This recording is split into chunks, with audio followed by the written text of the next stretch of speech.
Assalamualaikum Pak.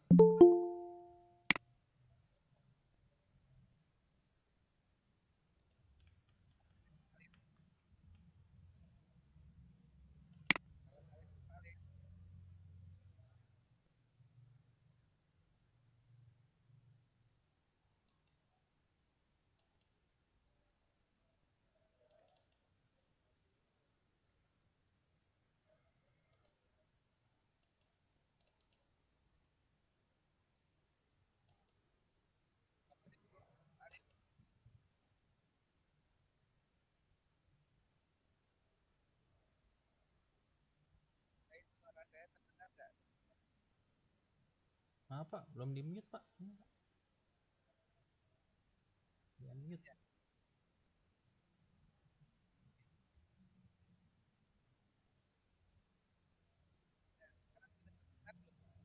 Pak, belum di unmute mikrofonnya Pak. Pak.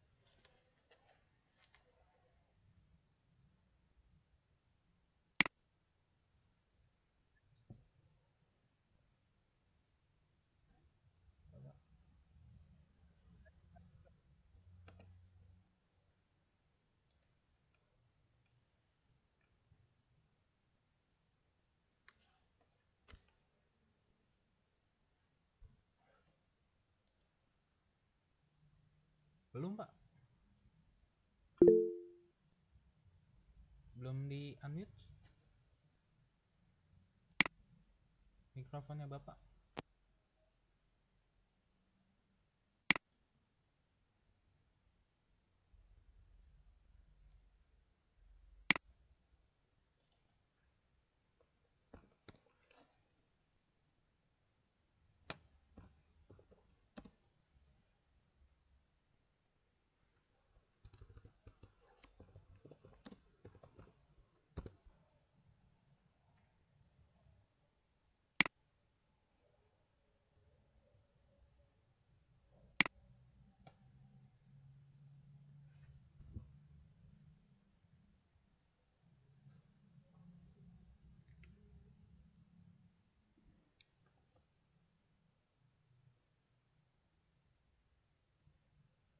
Tes Pak.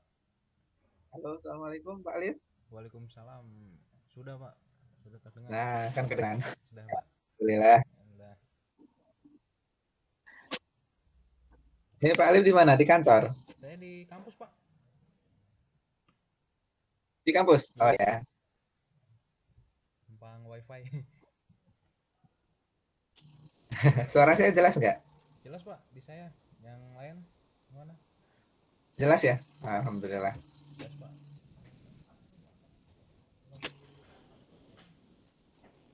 Apa?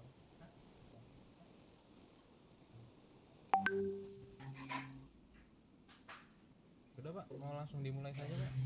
Yang lain masih agak telat menyusul. Boleh, boleh. Jadi Pak, silakan langsung dimulai saja Pak. Boleh, boleh, boleh. Baik, baik. Ya, saya mohon izin ya Pak Alif ya Ya untuk silakan, memulai ya. silakan Pak. Oke. Silakan. Baik, teman-teman. Assalamualaikum warahmatullahi wabarakatuh. Mbak Asri, mana suaranya ini Mbak Asri? Mbak Zara, Mbak Puji? Iya Pak. Ada? Ada Pak. Ini yang ya ada ya. Yang apa? Fotonya Doraemon ini Mbak siapa ini? Mekar ada Pak. Sekar. Dirubah namanya ya, Mbak Sekar ya. Iya. Nanti buat absen teman-teman. Nanti saya laporan ke Pak Alif dan Pak Afa ya. Iya Pak. Ya Pak. Oke. Kemudian ada siapa lagi kita?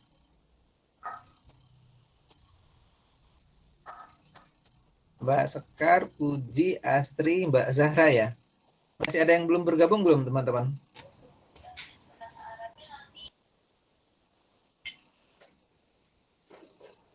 Siapa yang belum bergabung? Zakia Pak. Mbak Saskia. Kemudian habis Mbak Saskia siapa lagi Mbak Asri? sama Mutiara. Mutiara. Kemudian berarti ada 6 ya. Kemudian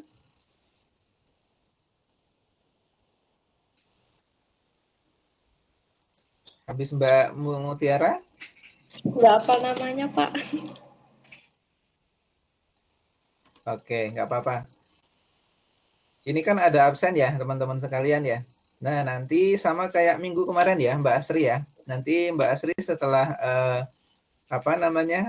kuliah selesai, absen saya kasihkan lagi ke Mbak Asri ya. Nanti minta tolong checklist yang sudah hadir ya hari ini ya, sama seperti kemarin ya Mbak Asri ya.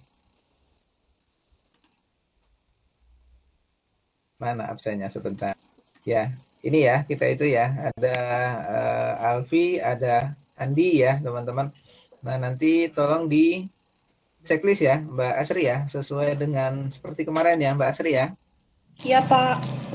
Nanti saya kirim lagi, nanti di checklist semuanya ya teman-teman sekalian ya. Oke, ini sudah bisa kita mulai belum teman-teman, sambil nunggu yang lain, sambil nunggu Mbak Mutiara sama siapa tadi? Yang lupa saya ya. Sudah bisa kita mulai belum?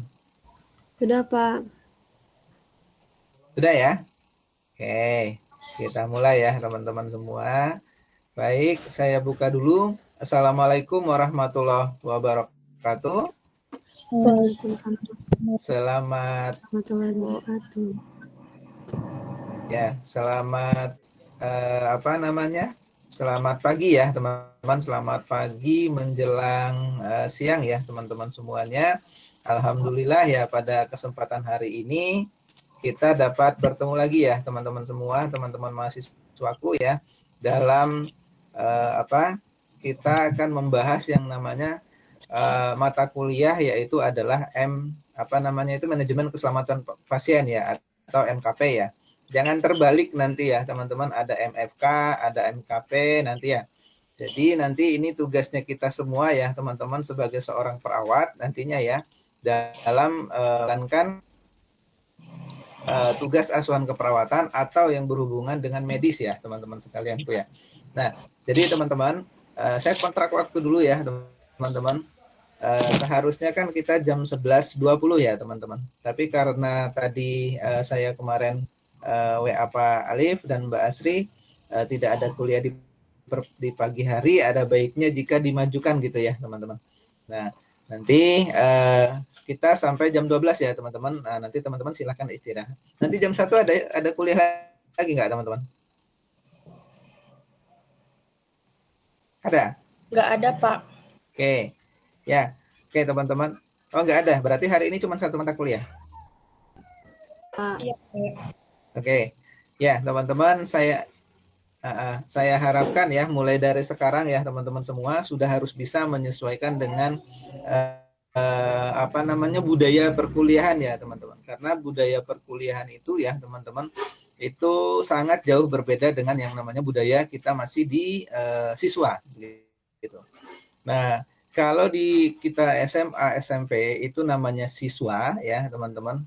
Kalau di perkuliahan itu adalah mahasiswa. Nah, apa itu maha? Maha itu adalah siswa yang paling terbesar begitu ya, atau siswa atau tingkatan pendidikan yang paling tinggi. Nah, untuk studentnya maka dinamakan mahasiswa. Nah, itu ya. Jadi kalau nanti sudah mulai ditanya ya teman-teman, statusnya sekarang apa Mbak Asri? Status saya maha gitu ya, mahasiswa. Gitu ya teman-teman. Nah, jadi saya sharing pengalaman ya teman-teman, karena saya di pendidikan itu dari tahun 2012 ya sampai dengan sekarang ya teman-teman. Nah, jadi sangat mengerti ya teman-teman di semester 1 ya. Semester 1 itu pasti sedang mencari identitas begitu ya teman-teman perkuliahan. Perubahan dari kita sekolah di SMA kemudian berubah ke perkuliahan yang membuat itu mungkin terasa kaget ya teman-teman. Kagetnya itu ada kaget positif, ada kaget negatif. Gitu. Nah, apa itu kaget positif ya, teman-teman? Perkuliahan itu tidak seperti kita SMA. Nah, kalau SMA kita datang jam 8, pulang jam 2 atau jam 4 ya, teman-teman. Tapi di perkuliahan itu tidak ada jadwal seperti itu, semua diatur oleh manajemen prodi begitu ya teman-teman, atau manajemen perkuliahan. Sehingga teman-teman sudah harus bisa menyesuaikan dengan perkuliahan begitu ya teman-teman. Bisa saja dalam satu hari itu ya teman-teman, kuliah cuma ada satu atau bahkan full dari jam 7 terkadang sampai jam 5. Bahkan dulu ya, kalau zaman dulu ya itu ada sampai dengan jam 9 malam ya. Tapi sekarang sepertinya tidak ada ya, kecuali kelas reguler ya teman-teman. Nah, kecuali kelas non reguler ya teman-teman. Nah, itu ya teman-teman pesan dari saya, mulai dari sekarang Mbak Asri dan teman-temannya sudah harus bisa menyesuaikan dengan kuliahan. Nah, saya selaku fasilitator ini mempunyai kewajiban ya teman-teman untuk berdiskusi dengan teman-teman selama teman-teman berada di bangku perkuliahan atau selama dengan mata kuliah saya. Begitu ya teman-teman.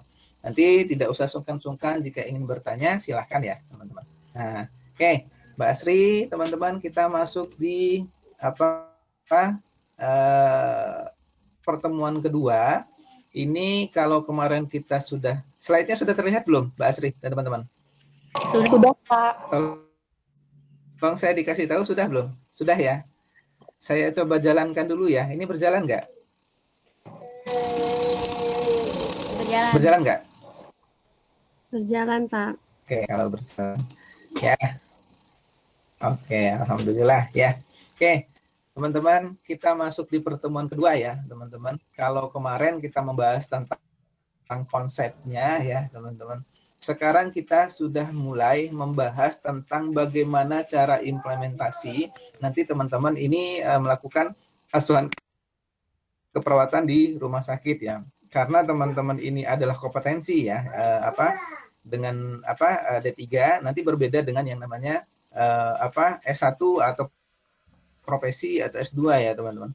Karena kenapa teman-teman yang kompetensi ini diwajibkan untuk memenuhi atau lebih pintar praktiknya ya daripada teman-teman nanti yang berada di S1. Karena kenapa teman-teman yang kompetensi ini ya dengan standar kompetensi nantinya ya, berarti teman-teman nanti berada di standar kompetensi di level KKNI 4 dan 5 ya teman-teman ya, 4 dan 5 itu diwajibkan yang memenuhi persyaratan untuk dunia kerja itu adalah praktiknya atau yang selalu berhubungan dengan pasien nanti ya teman-teman. Nah, maka di sini perlu teman-teman mengetahui bahwa di dalam standar asuhan keperawatan ya, baik itu teman-teman mau ngambil standar dari NIKNOK atau NANDA atau dari PPNI atau mungkin dari PREN atau dari referensi buku yang lain ya teman-teman. Ini teman-teman tetap dilaksanakan untuk menjalankan yang namanya keselamatan pasien. Nah, di sini saya hantarkan dulu ya teman-teman.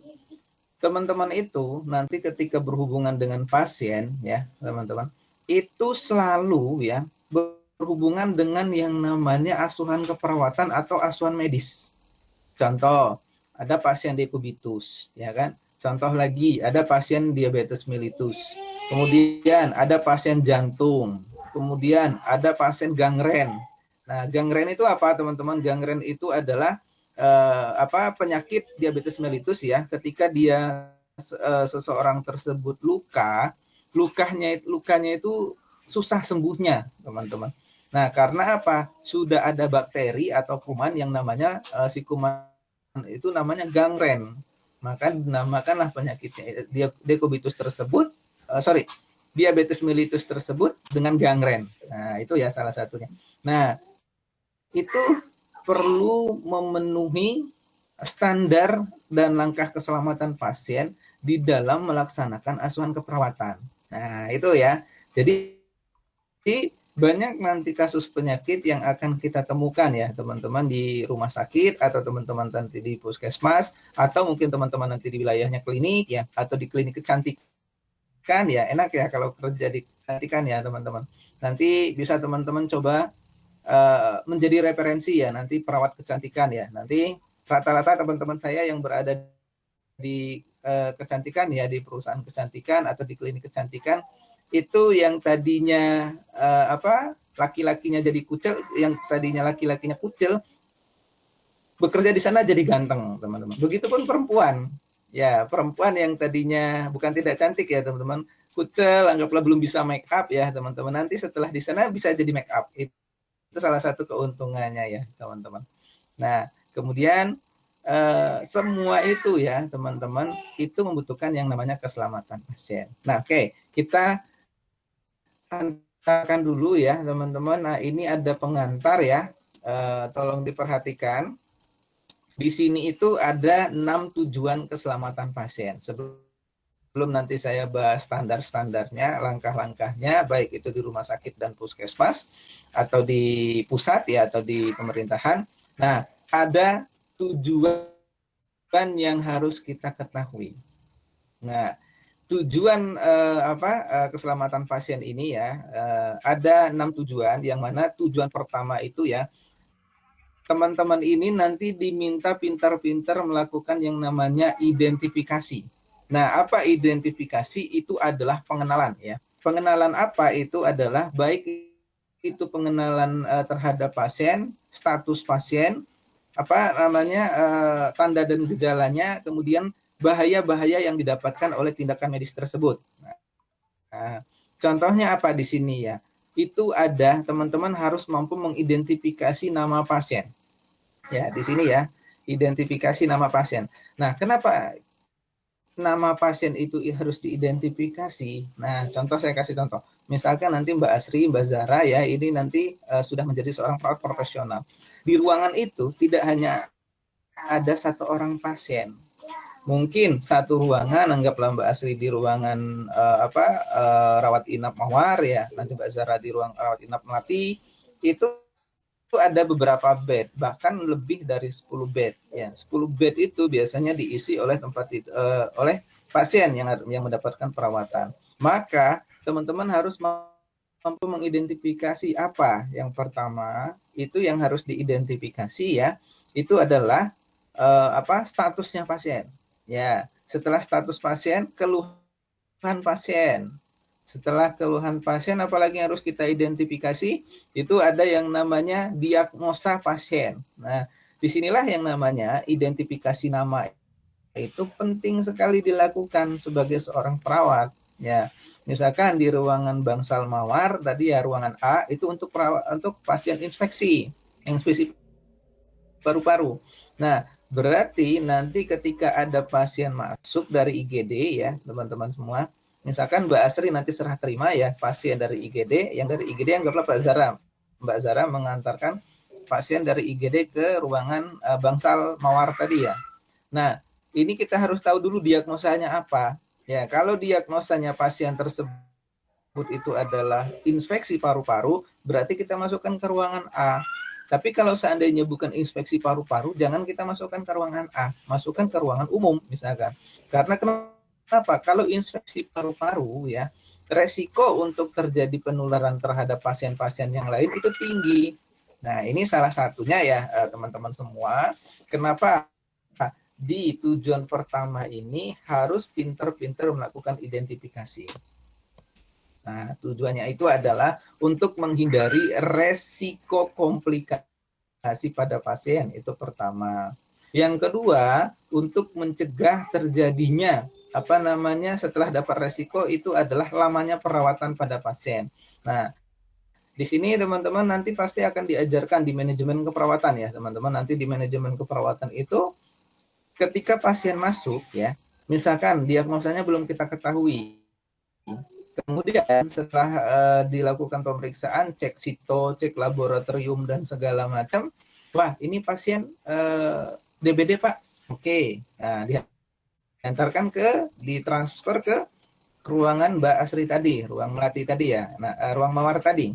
Nah di sana teman-teman yang di ruangan Mawar itu sudah harus memprediksi perkiraan penghitungan berapa lama pasien ini dirawat. Biasanya menggunakan apa? Hitungan trombosit dan hematokrit. Nah, itu kan nanti teman-teman mempelajari ya di anatomi fisiologi ya, di patofisiologi juga. Nah, misalkan hematokritnya itu hematokrit itu adalah sel darah yang dapat mengentalkan darah ya teman-teman. Kalau eritrosit mungkin sudah tahu ya, itu sel darah merah. Hemoglobin itu adalah yang mengikat oksigen di dalam eritrosit ya. Kemudian trombosit itu adalah sel-sel darah merahnya ya, yang membentuk sel darah merah yang akan membentuk eritrosit. Kemudian satu lagi itu leukosit, itu adalah sel darah putih. Nah, tolong dicatat ya teman-teman. Bagaimana nanti nilainya kan kita harus masuk laboratorium ya. Nah, hematokrit nilainya anggaplah 41 deh. Trombositnya masih di 101.000 deh misalkan. Nah, sementara dikatakan seseorang itu DBD itu kan adalah di bawah 120.000 ya kan, itu sudah mulai dikatakan dia suspek DBD ya, atau demam berdarah atau tinju ya. Nah, kita sudah harus memprediksikan, wah ini hematokritnya 41, berarti ini kekentalan darahnya tidak terlalu kental dong. Nah, bayangkan kalau seandainya dia hematokritnya di atas 45, berarti itu darahnya makin kental, kemungkinan dia itu dirawat bisa sampai dengan 1 minggu. Tapi kalau 41, kemungkinan 3 atau 4 hari itu sudah akan naik dari 101.000 tadi ya teman-teman. Kita kembalikan sampai dengan 140.000. Nah, itu salah satunya kenapa fungsinya kita harus mampu melakukan yang namanya identifikasi pasien. Itu ya. Yang kedua, ini ada namanya komunikasi sebar ya. Nanti sebar di minggu depan ya, kita akan pelajari ya. Ini merupakan komunikasi yang diperuntukkan biasanya pada saat operan.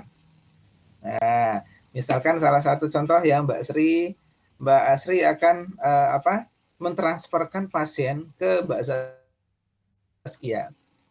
Nah, Mbak Asri itu harus menjelaskan kondisi pasiennya kepada Mbak Zaskia. Mbak, tadi sudah dicek sama di IGD, sudah kami santumkan statusnya di ini adalah dekubitus misalnya. Dekubitus itu adalah luka pada anatomi fisiologi tubuh manusia tersebut akibat ya banyak bakteri ya. Mungkin kalau teman-teman sudah pernah melihat ke rumah sakit, ada dekubitus yang sudah parah banget ya, yang sudah stadium 3 dan 4, itu belakangnya itu sudah ada seperti belatung seperti itu ya teman-teman ya. Nah, itu biasanya diakibatkan oleh pasien yang stroke ya, yang tidak pernah bergerak ya, tidak diajarkan mika-miki atau tidak dibantu mika-miki. Mika-miki itu adalah miring kanan, miring kiri ya teman-teman. Biasanya sudah tubuh belatung ya di belakangnya itu. Atau saya sebutnya itu adalah mikroorganisme ya teman-teman, yang akhirnya menimbulkan itu. Nah, tadi sudah dijelaskan kata Mbak Asri kepada Mbak Zaskia. Mbak Zaskia, ini sudah kami berikan antibiotik Starson misalkan, itu di jam 11 tadi. Nanti 8 jam kemudian Starson kedua ya di ruangannya. Itu adalah salah satu komunikasi sebar. Tapi kita pelajari minggu depan ya teman-teman itu. Yang ketiga, ini ada yang namanya improve the safety of high alert medication. Jadi di sini ini adalah bagaimana teman-teman ini menggunakan peralatan medis, baik itu obat-obatan dan segala macam. Mungkin di sini kalau teman-teman nanti belajar farmasi ya teman-teman, farmakologi keperawatan, itu akan mempelajari yang namanya benar obat dan benar pasien. Nah itu ya teman-teman, itu harus kegiatan yang berhubungan dengan medis itu harus dijamin keselamatannya gitu. Yang keempat itu ada yang disebut dengan korek pasien surgery. Nah, biasanya pada tahap keempat ini adalah pasien pembedahan ya, teman-teman, pasca bedah ya. Pos bedah atau pre-bedah ya. Nah, jadi kemungkinan teman-teman bisa ada di ruang operasi nanti bekerjanya ya, atau di ruang OK, atau malah kemungkinan teman-teman ada yang bekerja di ruang bedah ya, di ruang bangsal bedah rawat inapnya ya teman-teman. Itu berbeda ya, ruang OK dan bangsal bedah itu berbeda. Nah, ini kita harus mengetahui yang namanya resiko-resiko ya nanti ketika terjadi pembedahan, maka ini akan dianjurkan namanya yang nanti akan ada informed consent ya. Yang kelima itu ada kita meminimalisir resiko. Nah, inspeksi melalui apa? Teman-teman nanti akan diajarkan yang namanya cuci tangan yang benar itu bagaimana ya. Itu cuci tangan itu salah satunya itu adalah mencegah resiko inspeksi. Dan yang terakhir ini adalah teman-teman harus melihat yang namanya apa namanya itu resiko terhadap apa kegagalan resiko tersebut ya. Contoh misalkan banyak apa namanya pasien sekarang ya teman-teman ya. Ketika dioperasi ya teman-teman, ada yang tertinggal kapasnya di dalam perutnya ya, ada yang tertinggal gedungnya apa namanya guntingnya ya teman-teman, ada yang tertinggal guntingnya dan segala macam ya teman-teman di dalam apa pada saat operasi itu. Nah inilah tujuan dari keselamatan pasien. Jadi ada 6 ini sebelum nanti saya sampaikan bagaimana langkahnya Pak Merizal, bagaimana standarnya Pak Merizal, dan bagaimana nanti yang di rumah sakit atau puskesmas atau di pusat begitu. Nah, sampai di sini ada gambaran dulu tidak, teman-teman? Santai saja ya, teman-teman ya. Kuliah dengan saya itu santai saja ya, teman-teman. Kalau ada yang ingin bertanya silahkan. Ada tidak yang ingin ditanyakan terkait dengan ternyata saya seorang perawat, selain memberikan asuhan keperawatan, ada hal juga yang harus saya ketahui. Maka ya dari setiap tindakan yang ada nanti akan adik-adik lakukan ya teman-teman, itu adalah bagaimana mengusahakan keselamatan pasien. Nah mungkin teman-teman bisa lihat di gambar ini ya di atas tulisan standar keselamatan pasien itu ada perawat ya dan ada dokternya ya begitu teman-teman. Nah ini salah satu kita melaksanakan yang namanya identifikasi ya. Ini berhubungan dengan apa? Dengan penata laksanaan medis. Jadi usahakanlah nanti benar obat ya, benar pasien, benar waktu dan segala macam, benar dosis ya dan segala macam. Nanti teman-teman itu menghitung obat itu akan cukup pusing ya teman-teman ya. Di farmakologi itu ya nanti akan menghitung obat. Nah itu cukup apa namanya membutuhkan keterampilan. Nah di sana kalau salah menghitung obat, contoh saya kasih tahu ya, di sini ada standar ya. Nanti kita lihat ada hak pasien dan segala macam ya.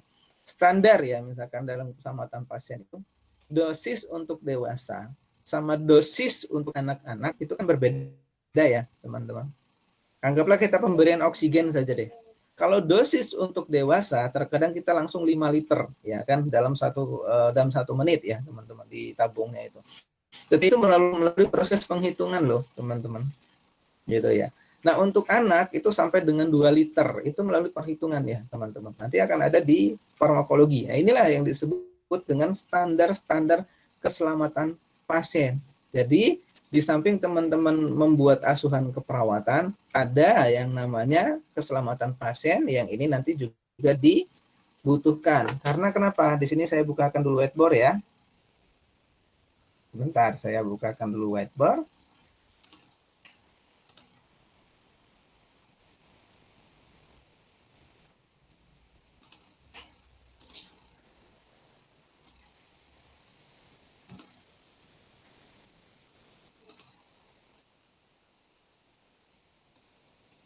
Sudah kelihatan belum whiteboard-nya? Belum, Pak. Belum, Pak. Belum. Apa harus di-sharing ulang ya? Sebentar. Sudah kelihatan belum ini? Nah. Belum, Pak. Belum.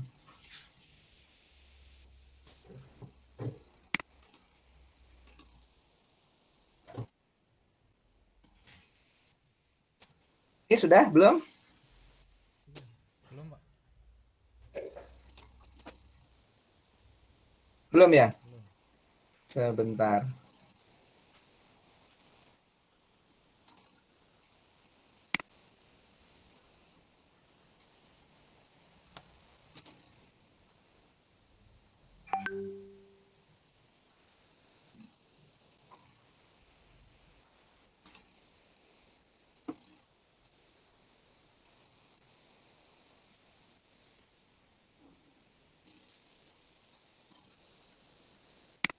Belum juga teman-teman?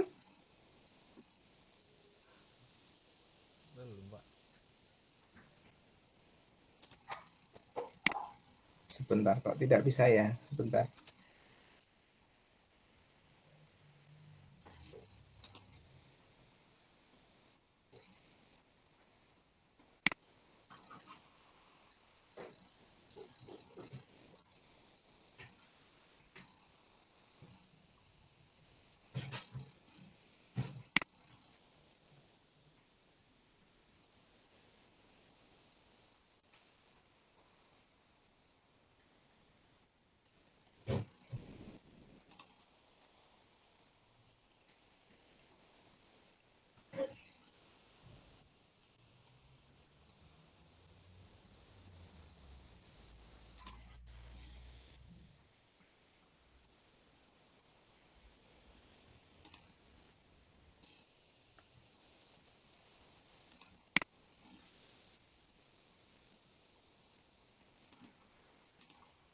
Nah, kalau ini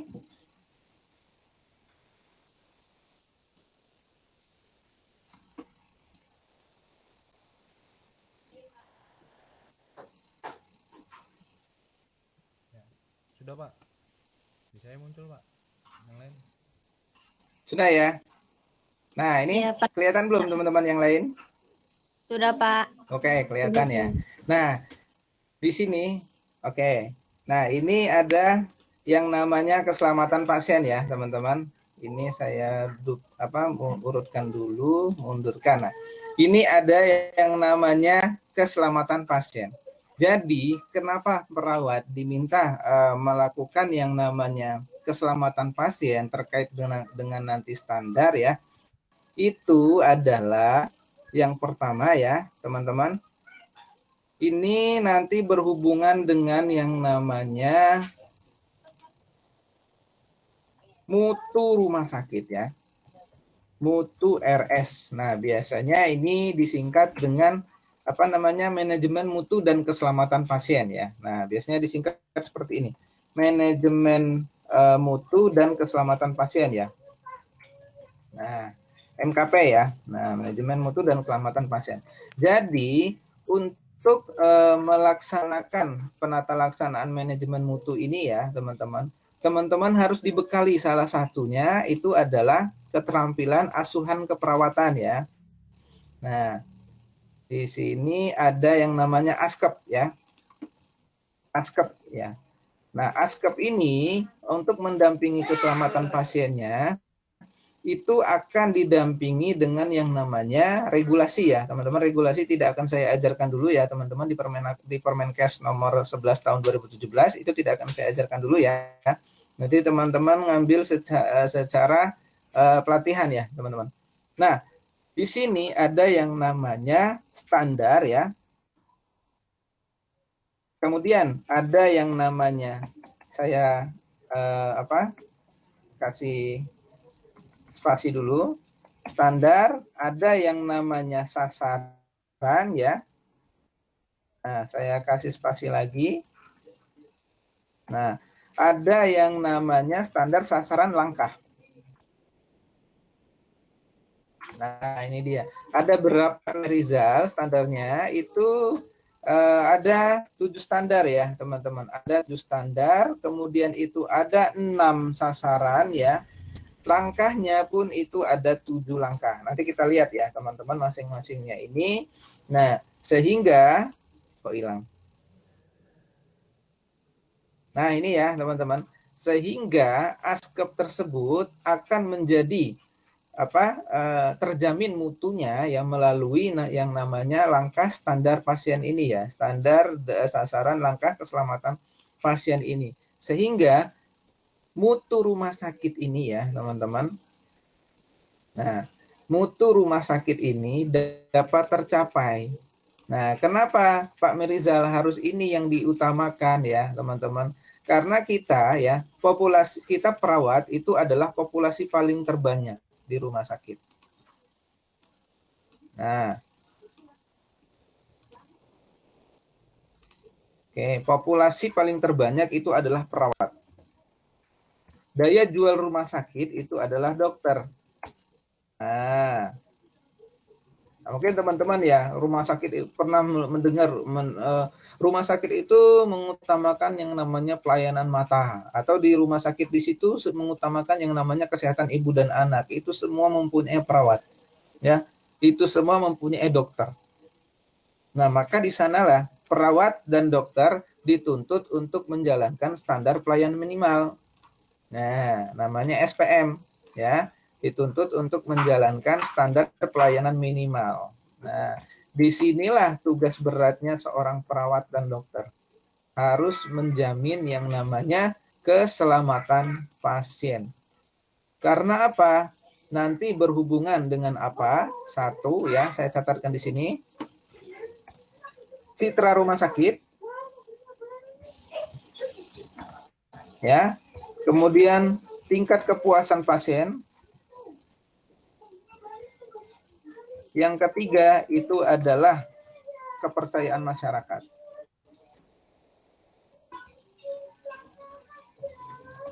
Nah, jadi usahakanlah ya nanti kalau teman-teman ini akan melaksanakan tindakan asuhan keperawatan ya.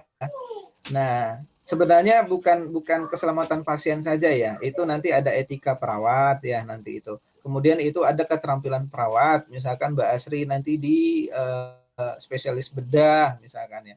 Mbak Zaskia nanti misalkan di spesialis anak misalkan. Nanti Mbak Zahra misalkan di spesialis kandungan nantinya atau maternity nanti ya dan segala macam ya. Itulah nanti keterampilan kita yang diutamakan ya. Di samping itu harus dijamin keselamatan pasien. Maka salah satu untuk menjamin keselamatan pasien yang harus kita pahami itu adalah standar dan langkah ini. Oke. Sampai di sini bisa dipahami dulu ya, teman-teman. Ini yang menjadi fokus pembahasan kita. Ya. Nah, ini ya. Oke, saya kembalikan dulu ke slide ya.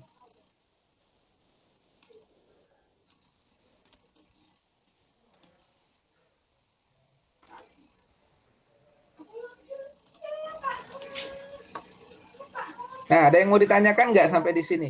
Kenapa Pak Merizal kok mengkerucutnya ke standar ini? Nah, ada nggak yang ditanyakan? Mbak Zara, Mbak Saskia, ada? Mbak Sri? Tidak ada? Kalau tidak, oke.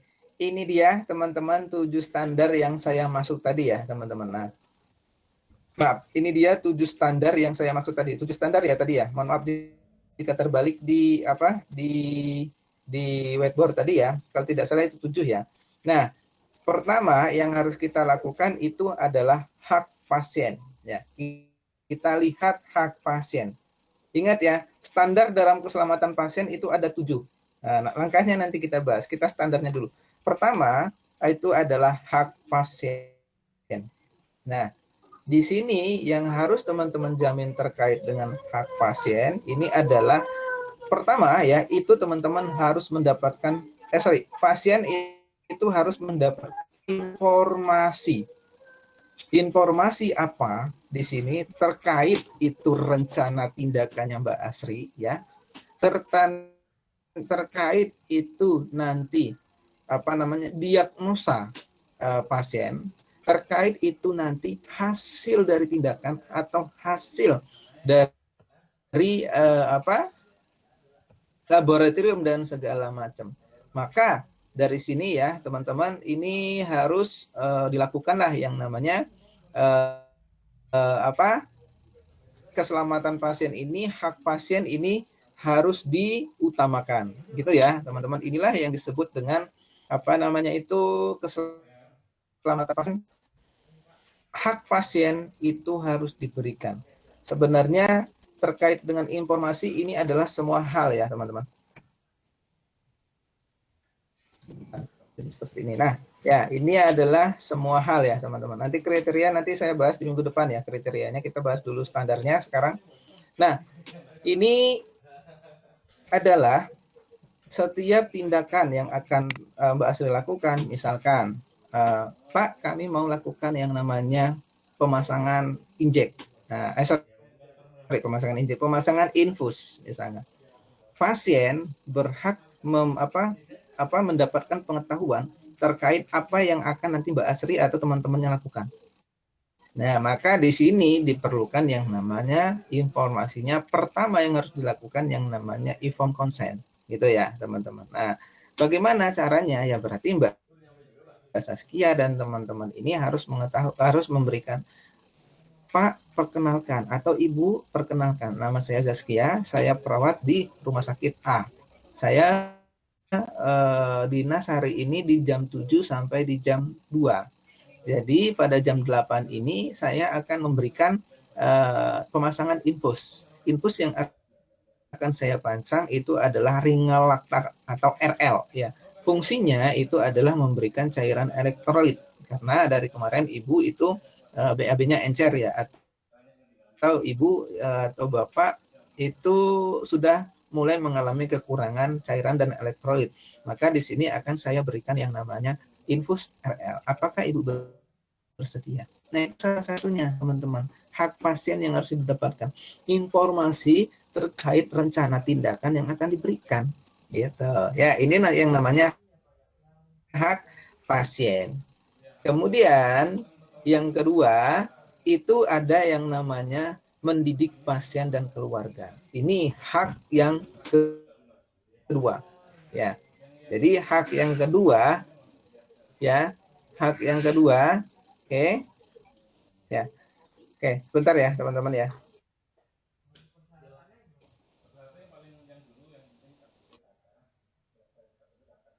Bentar ya. Ke UTI dulu. UTI dulu, ya. Oke, saya balik lagi ya teman-teman. Nah, ini yang namanya standar pasien tadi ya, teman-teman.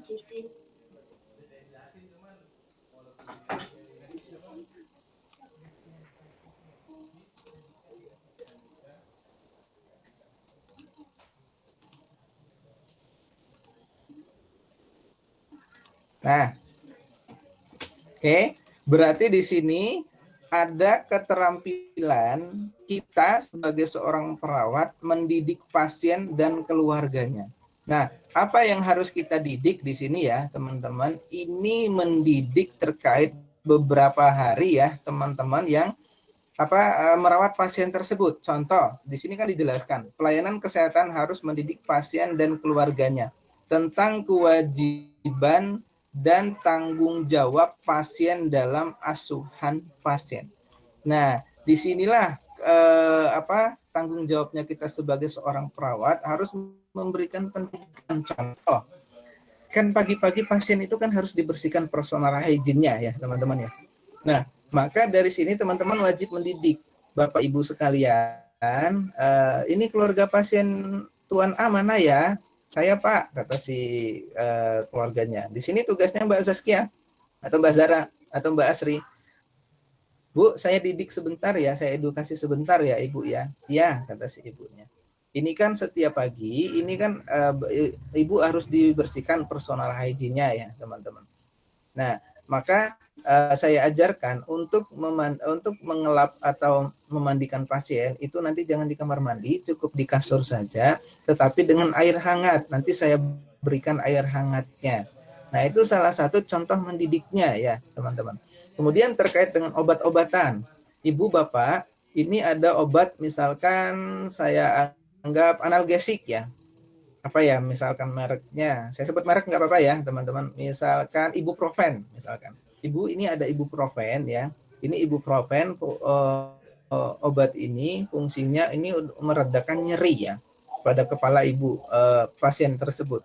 Nah, karena yang dianjurkan oleh dokter itu dan saya selaku perawat itu ada 8 jam ya, maka jika terjadi nyeri hebat di jam ke-6 nanti ya, maka Ibu boleh memberikan ini. Tapi harus minta izin saya dulu. Nah itu ya teman, itu salah satu mendidik ya teman-teman.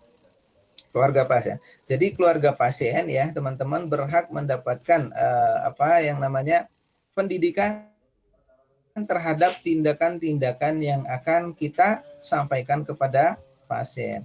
Terkait tindakan apapun itu, teman-teman. Nah, pemasangan kateter ini yang terkadang lupa ya, teman-teman.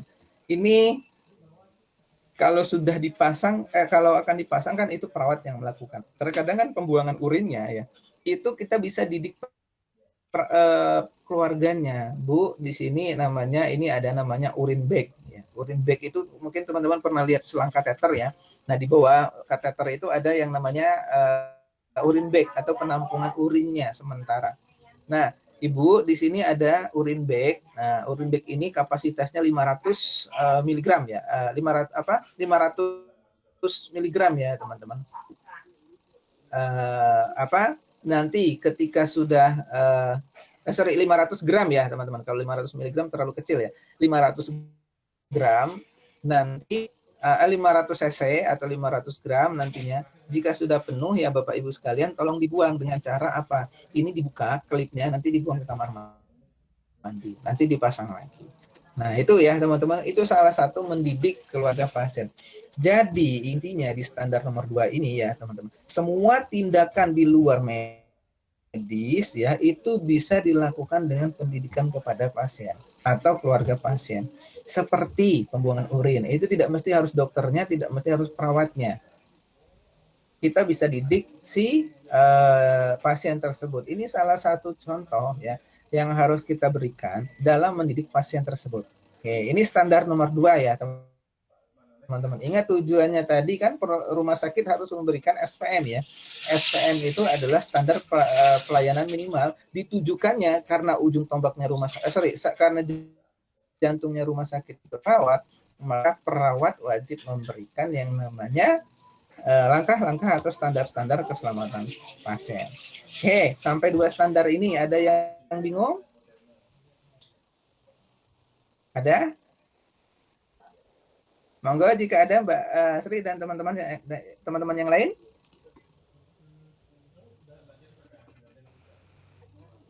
Tidak ada? Kalau tidak ada, ini saya bahas di keselamatan pasien yang berkesinambungan. Ini ada di standar nomor 3. Standar nomor 3 ini ya teman-teman, di sini sudah ada penjelasan. Pelayanan kesehatan menjamin kesinambungan pelayanan dan menjamin koordinasi antar tenaga dan antar unit perawat pelayanan. Maka di sini ya di dalam standar ini dibutuhkan yang namanya komunikasi. Nah, biasanya nanti apa yang akan kita lakukan, baik itu komunikasi interpersonal, baik itu komunikasi dengan perawat, baik itu komunikasi dengan farmasi, baik itu komunikasi dengan tenaga kesehatan yang ada di rumah sakit tersebut. Nah, diperlukanlah yang namanya keterampilan komunikasi. Tetapi kalau di dalam keselamatan pasien mungkin dikenal dengan SEBAR ya. SEBAR ini yang nanti kita bahas minggu depan ya, teman-teman ya. Nah, ini dia ya, SEBAR tersebut ya. Nah, jadi usahakanlah standar pasien dengan berkesinambungan pelayanan ini, contohnya ini ada pada saat operan. Ya. Contoh pada saat transfer pasien. Contoh pada saat melakukan tindakan laboratorium pasien. Contoh itu misalkan radiologi. Berarti kita bawa pasien kan dari ruangan kita ke ruangan radiologi. Ya, teman-teman. Ya, kalau sudah ada POS-nya, POS itu pembantu orang sakit ya. Biasanya itu disebut dengan asisten perawat ya. Nah, kalau perawat tersebut sudah punya asisten di ruangannya masing-masing, maka kita minta tolong si asisten kita itu untuk dorong pasien tersebut sampai ke ruang radiologi. Tetapi harus diingat, walaupun di ruangan tersebut sudah punya POS atau asistennya perawat, tetap kita sebagai seorang perawat itu harus mendampingi. Fungsinya apa? Ya ini, keselamatan pasien yang bersinambungan pelayanan. Nah, disinilah nanti tugas menjelaskan SEBAR atau komunikasi kepada perawat yang ada di radiologi atau dokter yang di radiologi itu adalah perawat yang bertanggung jawab pada pasien. Jadi disinilah fungsinya nanti Mbak Asri dan teman-teman yang lain itu berkomunikasi. Bapak, mohon izin saya boleh masukkan pasien saya ke ruangan radiologi. Ini saya akan periksa paru-paru ya Bapak Ibu, Bapak sekalian, dianjurkan oleh dokter A misalkan ya. Oke, nanti mereka akan menjelaskan. Oke, Bapak Ibu Ibu silakan, nanti pasti akan di ruangan sendiri ya teman-teman, karena nanti kita tidak boleh terpapar dengan radiasi, cukup pasiennya saja. Nanti setelah selesai di foto ronsen atau di radiologi, baru kita bawa lagi pasien tersebut ke ruangan. Inilah salah satu contoh keselamatan pasien yang berkesinambungan. Itu ya teman-teman di standar nomor 3. Standar nomor 3 ada yang mau ditanyakan, silakan. 1, 2, 3 sudah selesai? Ada yang ditanyakan? Tidak ada? Oke. Kalau tidak ada, kita lanjut ke standar nomor 4 ya. Standar nomor 4 ini adalah standar tentang penggunaan atau metode peningkatan kinerja. Nah, biasanya di sini untuk melakukan evaluasi atau program peningkatan keselamatan pasien. Nah, di sini ada yang disebut namanya ya, kalau sudah metode ini berarti dianjurkan ya, namanya nanti itu adalah tim KP, tim keselamatan ke pasien. Nah, jadi di dalam satu di rumah sakit tadi sudah saya jelaskan ya, ada manajemen mutu dan keselamatan pasien. Ingat kalau waktu kuliah ya dengan saya, kita dulu membahas yang namanya K3 ya teman-teman.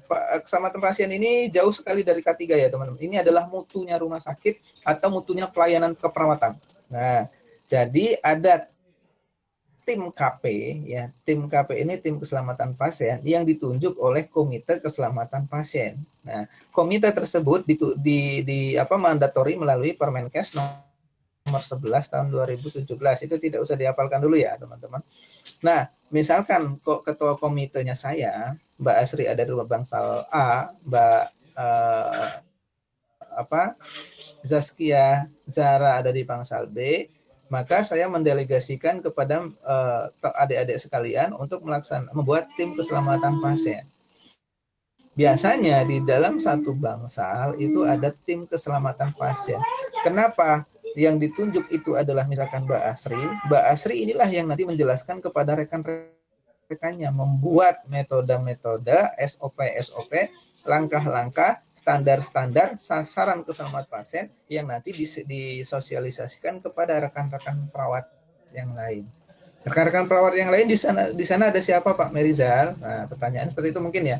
Ada PP itu adalah perawat pelaksana, ada PA itu perawat asisten, ada CI itu adalah clinical instructor, ada yang namanya Karu ya.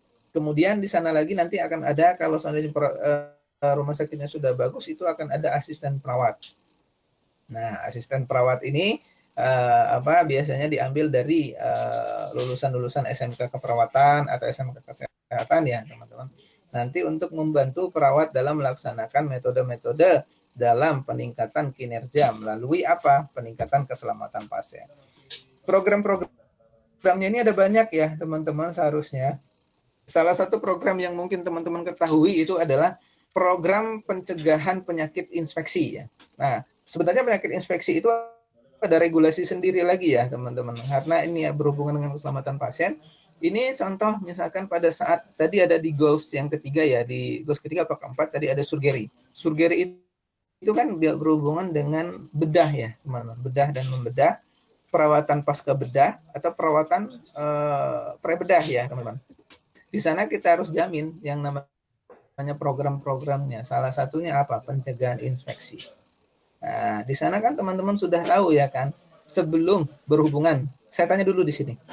Pernah melihat perawat merawat luka belum teman-teman? Atau balut luka? Atau pernah lihat dokter melakukan jahit atau hekting belum teman-teman sekalian? Atau ada yang pernah Pernah, Pak. dijahit belum? Luka, habis itu dijahit. Luka siapa ini? Siapa? Mbak Zara. Mbak Zara bukan tadi? Enggak pernah dijahit, Pak. Siapa tadi? Mbak Asri? Iya, pernah lihat, Pak. Atau siapa tadi? Pak Asri, Mbak Asri, pertanyaan saya yang dijahit apa hatinya atau bukan? Takutnya karena fraktur hepatika ya, apa patah hati ya. Nah, ini teman-teman bisa jadi pelesetan ya teman-teman. Kalau ditanya, Neng sakitnya apa? Fraktur hepatika. Fraktur hepatika kan patah hati kalau bahasa Indonesianya, ya kan? Sebenarnya di medis tidak ada fraktur hepatika. Nah, yang dijahit yang tadi yang pernah lihat itu bagaimana? Itu steril atau bersih teman-teman yang dilakukan oleh dokter tersebut atau perawat tersebut. Pertanyaan saya, mungkin sepemahaman teman-teman, itu steril atau alat-alatnya tersebut steril atau bersih?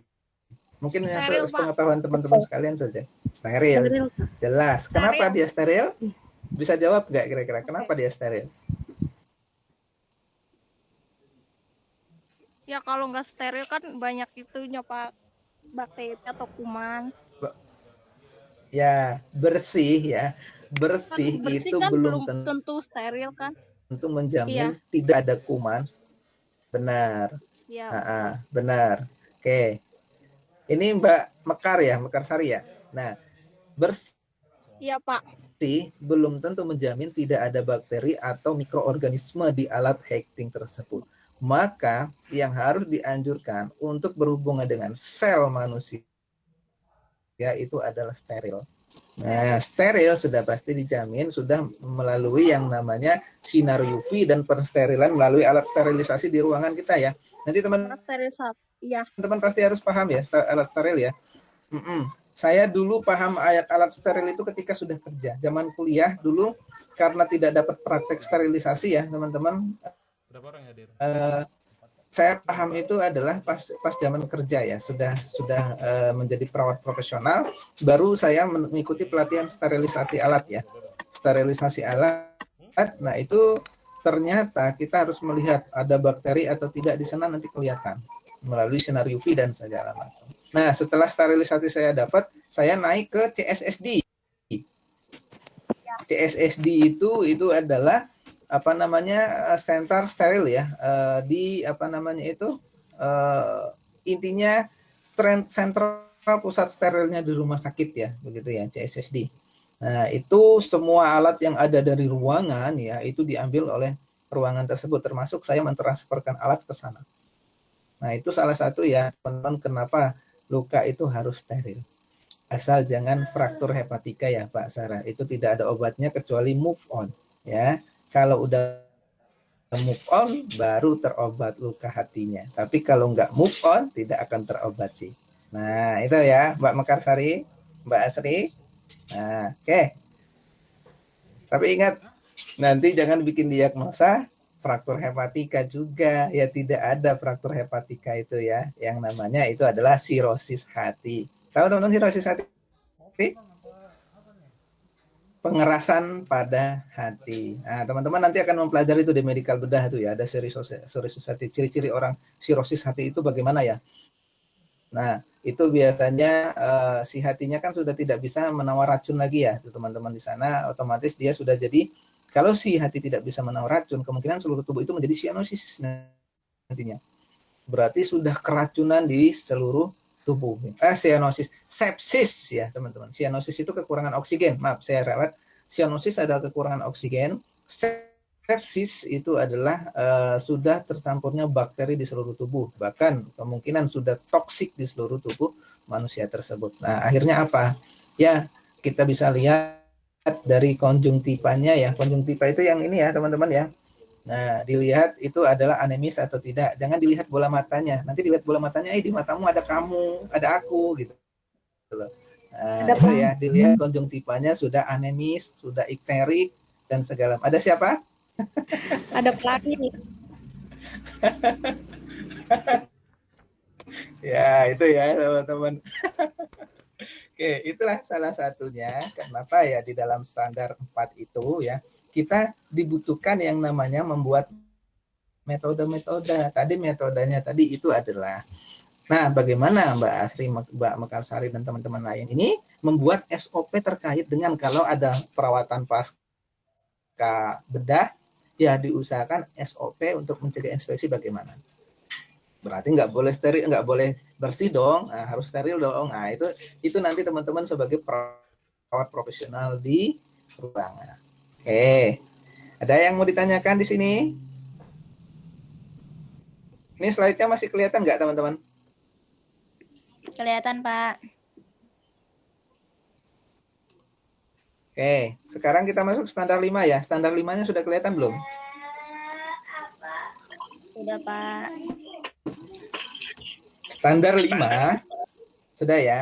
Standar 5 ini teman-teman, ini adalah peran pemimpin. Nah, indikatornya nanti minggu depan ya teman-teman, indikator sama apa namanya itu monitoringnya ya. Sekarang saya jelaskan standar-standarnya dulu. Nah, peran pemimpin dalam meningkatkan keselamatan pasien ya itu adalah bagaimana teman-teman seorang manajerial itu membuat pertama yang harus dibuat. Saya buka dulu whiteboard-nya ya. Bentar, saya buka dulu whiteboard-nya.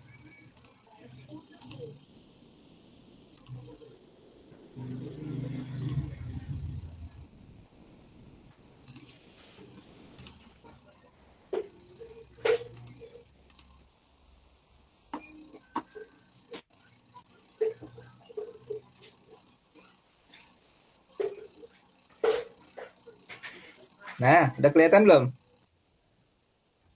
Sudah, Pak. Udah ya.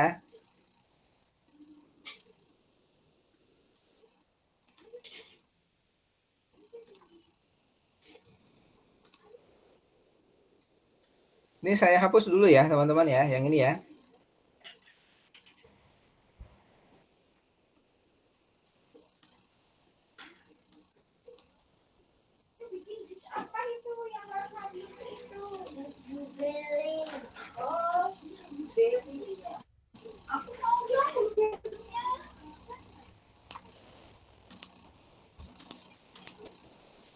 Sebentar, saya ambil yang baru saja ya.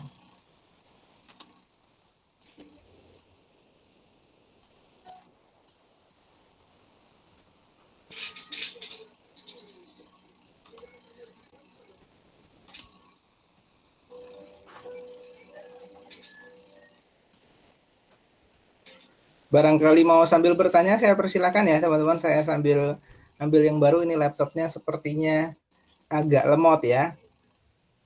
Mungkin kalau ini laptop bisa ngomong, mungkin sepertinya sudah ngomong, sudah capek Pak, begitu ya. Minta ampun, Pak. Soalnya ini iya, laptop ini sudah cukup lama menemani saya ya teman-teman ya. Sehingga laptop ini juga sudah banyak menghasilkan ilmu, baik itu penghasilan dan segala macam. Nah, sudah kelihatan belum? Belum, Pak. Belum. Bentar.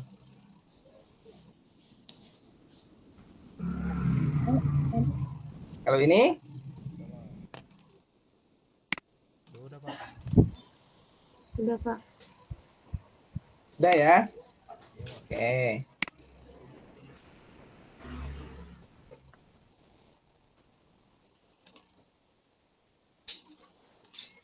Nah, ini dia.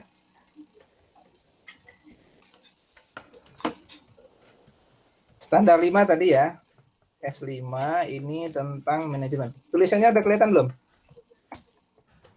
Sudah, Pak. Nah, S5 ini adalah tentang manajemen ya, manajemen keperawatan di sini ya. Kita fokuskan karena kita seorang perawat, maka di sini difokuskan ini adalah manajemen keperawatan. Nah, manajemen keperawatan ya. Di sini teman-teman ini berhubungan dengan yang namanya manajerial ruangan. Siapa di sini bisa disebut Karu ya? Karu dan si A ya. Nah, saya yakin ya teman-teman, insya Allah ya teman-teman, karena saya sudah mengalami dan berhubungan dengan relasi-relasi saya. Teman-teman itu kalau menjadi seorang perawat ya teman-teman, ketika nanti diterima nanti kemungkinan akan menjadi PA. PA itu adalah perawat asisten. Jadi yang nanti berhubungan dengan pasien dan segala macam nanti akan dilatih oleh CI dan PP. Biasanya 1 tahun menjadi seorang PA, nanti akan naik menjadi PP. ya. 1 tahun lagi menjadi PP, nanti menjadi CI. Nah, nanti tinggal tujuan akhir itu kalau di ruangan nanti menjadi kepala ruangan ya teman-teman. Maka di sini diperlukan yang namanya manajemen penata laksanaan ya. Di sini karena kita berhubungan dengan keselamatan pasien, berarti apa yang harus teman-teman lakukan di sini ya? Karu di sini membuat yang namanya satu adalah kebijakan. Kebijakan KP ya di sini ya, karena kita bahasnya materinya KP ya teman-teman. Kebijakan itu ada banyak ya teman-teman. Nah, apa di sini yang harus teman-teman buat tentang kebijakan KP di sini? Ini yang pertama itu adalah semua SOP ya terkait dengan keselamatan pasien. Nah, nanti kalau teman-teman praktek mungkin ketemunya dengan SOP, pendampingnya daftar tilik ya teman-teman ya. Daftar tilik itu pendamping kita nanti praktek ya, praktek ujian ya. Di sini SOP ya. Nah, biasanya nanti dosen akan membuat daftar tilik ya pada saat nanti teman-teman praktik. Nah, daftar tilik itu adalah checklist sampai segimana teman-teman sudah melakukan yang namanya kegiatan-kegiatan praktik tersebut. Nah, daftar tilik itu dibuat atas dasar satu sudah ada SOP. Maka yang harus teman-teman buat, yang harus teman-teman pahamin di rumah sakit nanti ya, menjadi seorang perawat ada SOP ini. Nah, jadi begini teman-teman, ini saya cerita sedikit ya di dalam menjamin keselamatan pasien. Dulu ketika saya pertama ya menjadi seorang perawat 2012-an ya, itu tuh saya sama seperti adik-adik sekalian. Tidak memahami persis bagaimana cara melakukan asuhan keperawatan.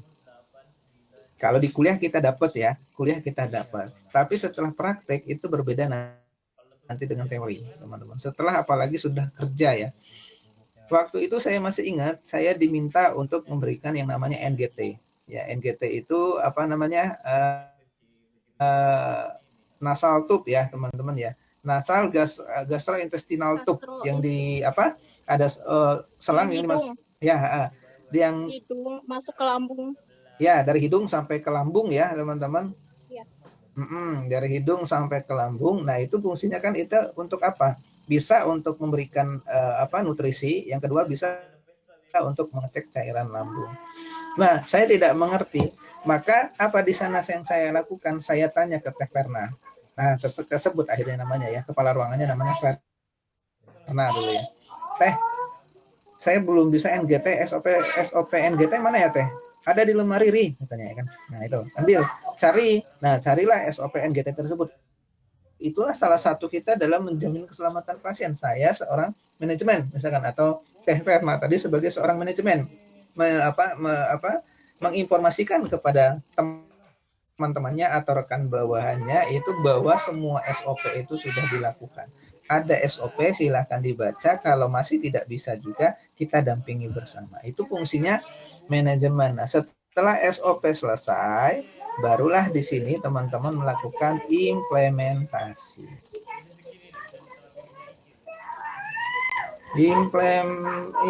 Implementasi.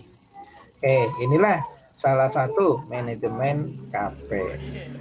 Oke, selesai ya di sini ya. Di sini memang manajemen ya perlu tindakan seorang manajemen. Di sini bisa ditunjukkan kepada seorang karu ya atau CI. Mereka berdua inilah yang berfungsi membuat kebijakan. Setelah kebijakan selesai, mereka akan membuat SOP.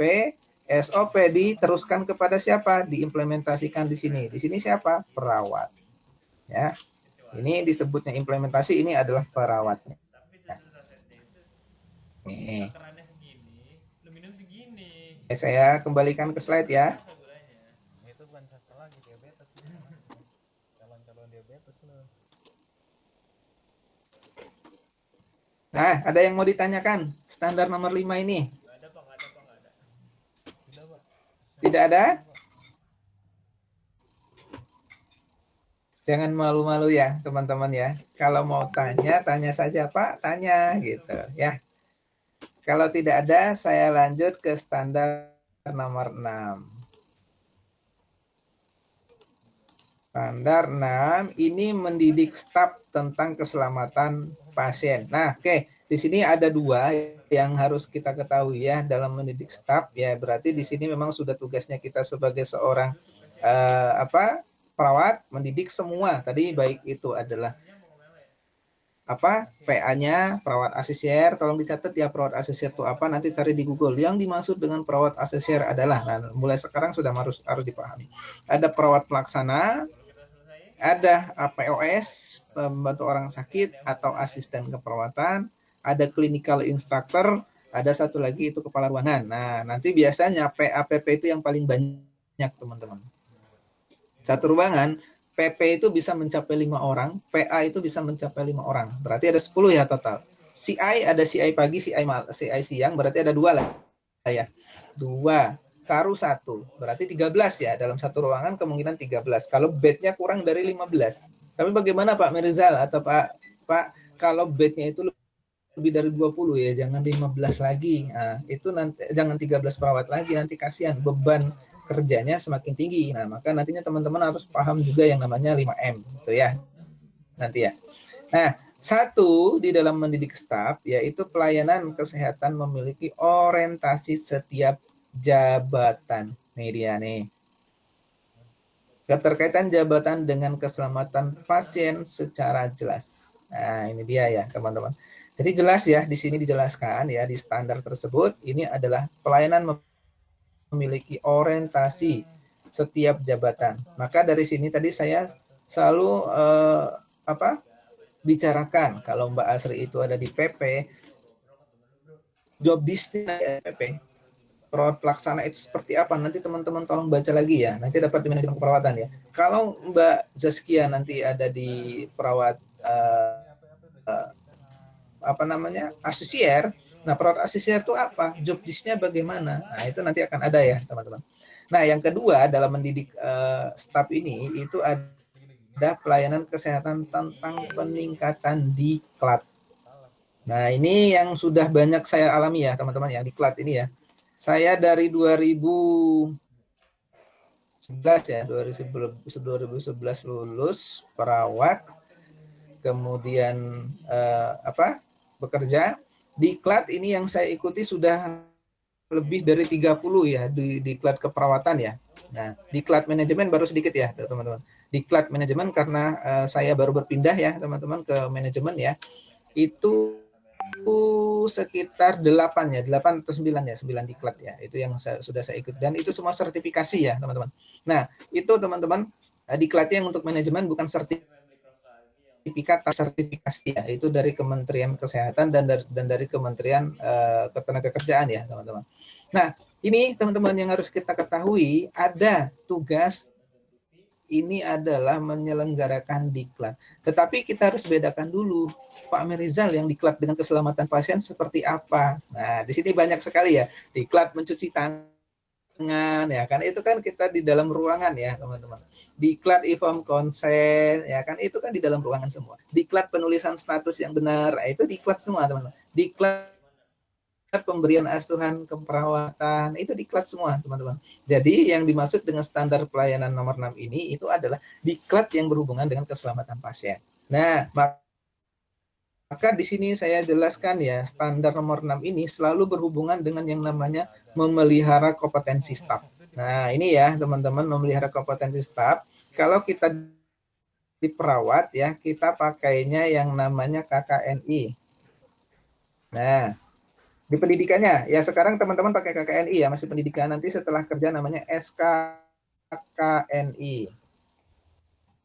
Oh ya, harus kita tahu sama-sama nanti ya, teman-teman ya, sebagai seorang perawat. Jadi, perawat wajib memahami yang namanya kompetensi melalui apa? Pesan saya begini, teman-teman. Banyak ya perawat kita atau teman-teman kita, rekan-rekan kita itu, dia paham, dia ngerti tentang bagaimana balut luka, bidet, KGD, label merah, label hitam, label kuning, dia mengerti. Tapi yang disayangkan ketika ditanya kompetensi mana yang kamu pakai, Mas, ini yang tidak dipahami. Ya, maka dari sini sudah mulai ya, jangan sampai kita tertinggal pengetahuan lagi dibanding teman-teman yang lain ya, baik teman-teman bidan, teman-teman kesmas, teman-teman dokter, mereka itu sudah dianjurkan untuk memenuhi KKNI di pendidikan, SKKI untuk standar kompetensi nanti diluluskan. Nah, itu salah satunya ya, teman-teman. Nah, kalau KKNI itu adalah kerangka konsep nasional Indonesia, kalau SKKNI standar kerja ya nasional Indonesia. Nah, ini yang harus kita ketahui sama-sama ya, teman-teman nanti. Ini tidak usah dihafalkan ya, KKNI itu apa, SKKNI tidak usah dihafalkan. Yang jelas kompetensi memelihara kompetensi tersebut teman-teman sesuai dengan anjuran AIPNI. AIPNI dan PPNI. Ini ya, teman-teman. Ini sebagai pengetahuan dulu ya. Tidak usah dihafalkan dulu ya. Nah, ini di standar nomor 6. Jadi memang kalau membahas keselamatan pasien ya seperti inilah, teman-teman. Kita dituntut untuk berpikir lebih luas atau berpikir lebih kritis. Yang terakhir, ini ada komunikasi. Nah, komunikasi ini tadi sudah saya sampaikan. Itu baik pelayanan kesehatan, merancang desain, proses manajemen informasi. Yang kedua, ini adalah transmisi ya, data. Informasi harus tepat dan akurat. Maka di sini nanti teman-teman akan mendapatkan yang namanya ada komunikasi via by phone ya, ada komunikasi via verbal, ada komunikasi via tulisan dan segala macam. Salah satunya apa? Mungkin teman-teman pernah ikut ya di perkuliahan dulu ya, ada salah satu gambar contoh kecil yang saya berikan, itu ada yang namanya resep dokter ya. Itu salah satunya komunikasi loh, teman-teman. Kemudian teman-teman pernah lihat nggak kalau main ke rumah sakit ya, teman-teman, ada perawatnya nelpon dokternya atau perawatnya nelpon temannya yang lain. Dok atau Mas atau Mbak atau Pak, pasien atas nama Tuan Denny misalkan, ini obatnya tinggal 2. Apa yang harus kami lakukan? Nah, itu harus salah satu komunikasi. Gitu ya, teman-teman. Kemudian di sini yang dirancang dalam komunikasi ini adalah semua yang berhubungan dengan pelayanan kesehatan. Apa saja? Mulai dari farmasi ya. Farmasi, kemudian itu ada lab ya. Kemudian itu ada lagi namanya perawat dengan perawat ya. Nih.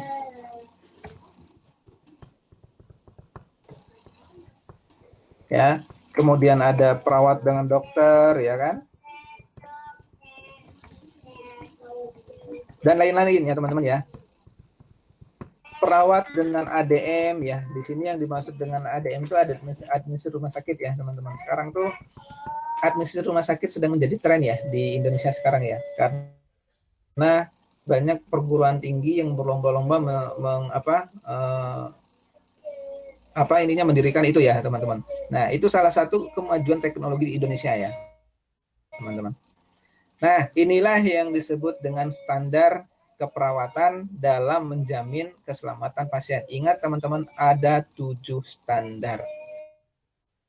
Oke, ini jangan lupa ya teman-teman. Saya sebagai seorang perawat menjamin keperawatan profesional saya itu harus menjamin 7 standar keselamatan pasien. Oke, sampai di sini ada yang mau ditanyakan? Sebelum saya bahas langkah, kalau langkah-langkah tidak banyak ya teman-teman. Ini sudah berhubungan dengan implementasi. Yang jelas standarnya dulu, kalau tidak paham nanti membuat langkah itu susah. Nanti teman-teman membuat SOP itu susah. Nanti teman-teman membuat mengidentifikasi pasien itu susah. Karena kenapa? Mengidentifikasi pasien membutuhkan keterampilan yang sangat banyak, teman-teman. Salah satunya apa? Misalkan saya salah satu contoh datang ke kamarnya pasien. Pak, jam 7 ada keluhan apa ya tadi Pak? Saya dinas baru selesai operan. Saya pusing, mual, muntah dan segala macam. Nah, di sana membutuhkan keterampilan. Ya, berarti di sini ada identifikasi atau kita mengerti pasien apa di sini. Tadi malam atau kemarin ada keluhan ini enggak Pak? Enggak ada Mbak, kata si pasiennya. Berarti ada suatu permasalahan lagi yang terjadi di dalam pasien tersebut. Maka kita harus kaji lagi yang namanya patofisiologinya. Mulai dari prepatogenesis, patogenesis, dan postpatogenesis. Gitu. Oke, silakan teman-teman jika ada. Saya sambil minum ya, teman-teman. Mbak Asri, Mbak Saskia, jika ingin minum, silakan ya, teman-teman. Mau sambil mil, silakan ya. Ada? Mbak Zara? Mbak Sari? Atau masih bingung? Nah, kalau masih bingung, lebih bagus daripada tidak bingung, teman-teman.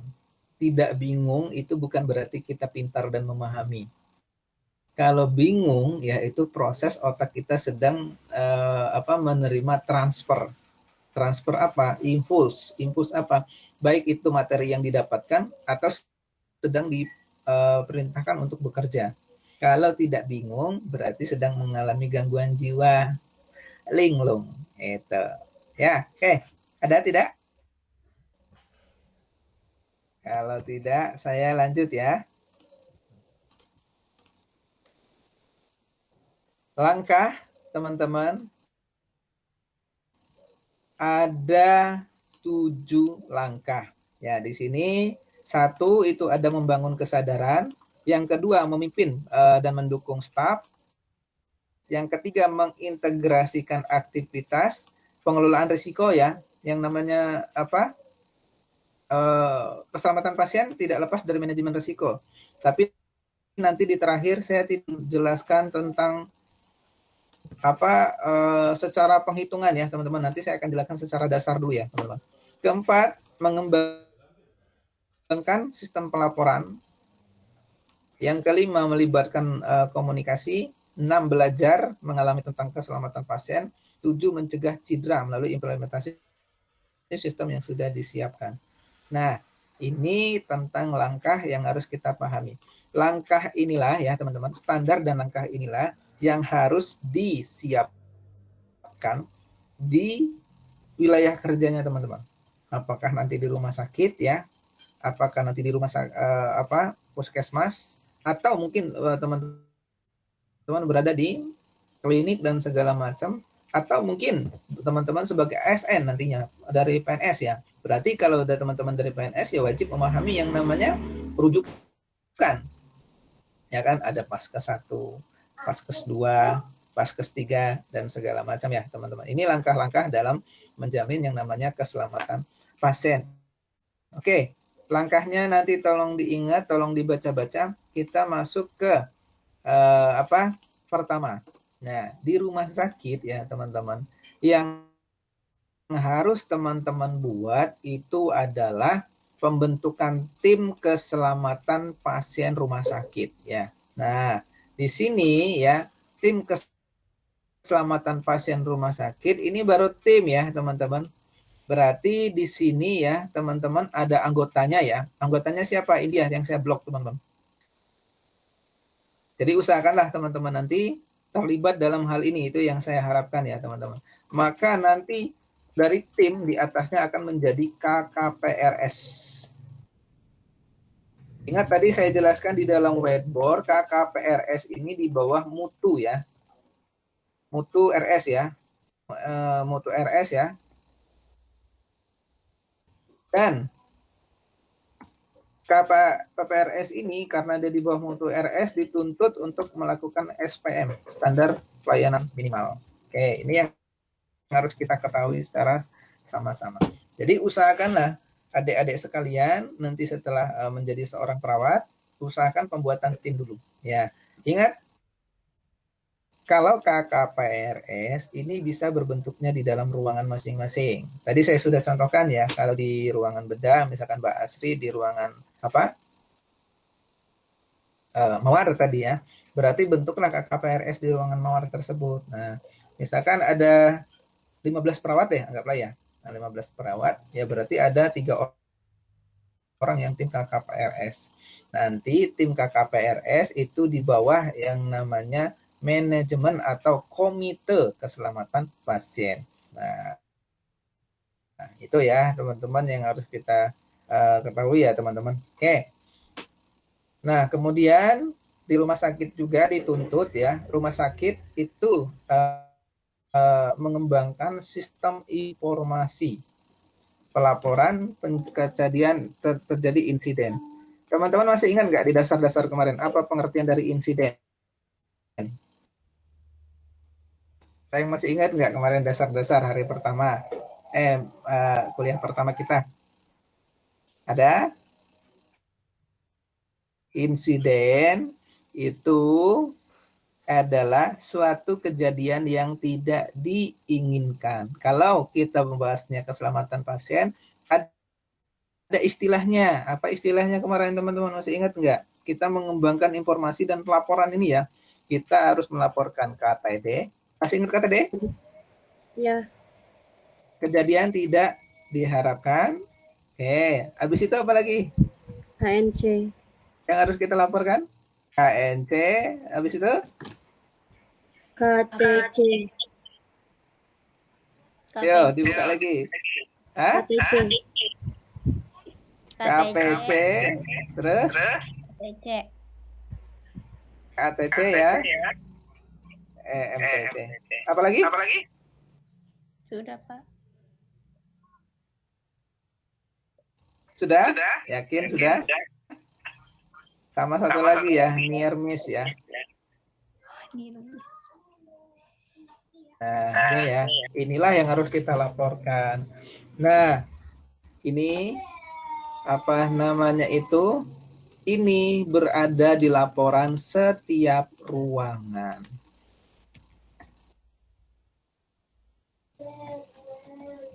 Nah, nanti disampaikan ke komite rumah sakit ya, komite keselamatan pasien rumah sakit atau mutu rumah sakit untuk nanti dilaporkan ke rumah sakit dan dikeluarkan datanya. Datanya untuk dilaporkan ke Dinkes. Nah, itu dia ya teman-teman yang harus kita pahami bagaimana penerapan standar, bagaimana penerapan langkah di rumah sakit karena kebutuhan ini.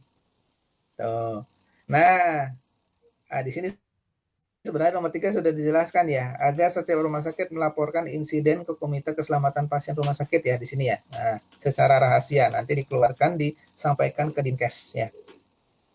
Ya.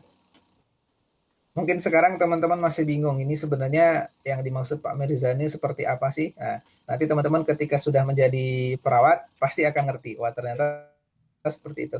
Ternyata saya seorang perawat ya ada hubungan dengan Dinkes, Dinas Kesehatan gitu.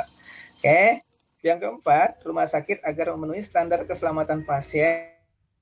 Nah, menerapkan 7 langkah tadi sudah ya, teman-teman. Yang 5 ini pendidikan pengembangan standar medis berdasarkan hasil analisis akar masalah sebagai tempat pelatihan standar-standar baru. Maka di sini ada yang namanya Diklat RS. Teman-teman nanti ketika nanti akan praktek ya, mungkin diantarkan oleh prodi ya ke rumah sakit, pasti masuknya nanti di ruang Diklat dulu teman-teman, serah terima di ruang Diklat. Nah itulah ruang Diklat RS. Pak boleh pakai nggak kalau kami sudah menjadi karyawan? Boleh.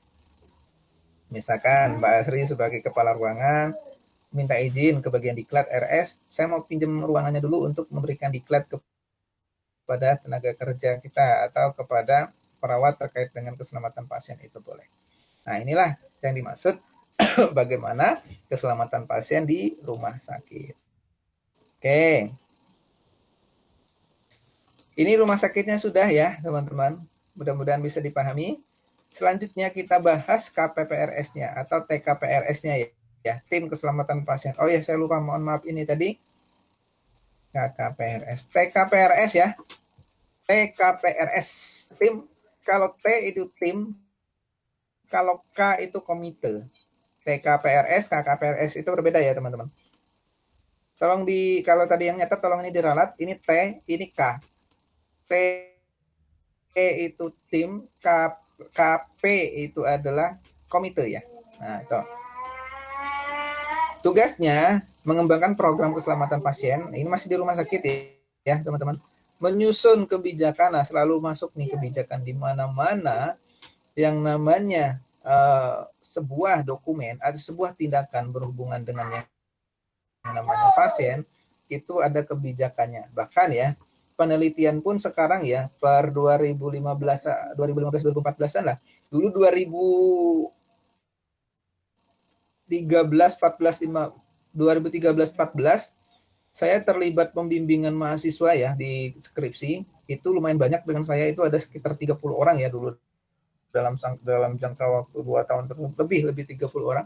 Itu belum ada EC, ethical clearance. Tapi 2015 ya, ada di beberapa juga ya, saya terlibat itu sudah punya EC. EC itu adalah ethical clearance. Ethical clearance itu adalah etika ya, komite etik di rumah sakit dalam nanti kita melakukan penelitian. Nah, itu sampai sekarang ya, teman-teman. Kalau berhubungan dengan manusia, kebijakan yang disusun untuk menjamin keselamatan pasien di rumah sakit itu ada salah satunya EC. Ethical clearance atau komite etik rumah sakit. Nah, itu ya, teman-teman. Nanti teman-teman pasti ketemu. Mungkin kalau sekarang sebenarnya apa sih EC? Nanti kalau udah di semester akhir, teman-teman nyusun KTA ya,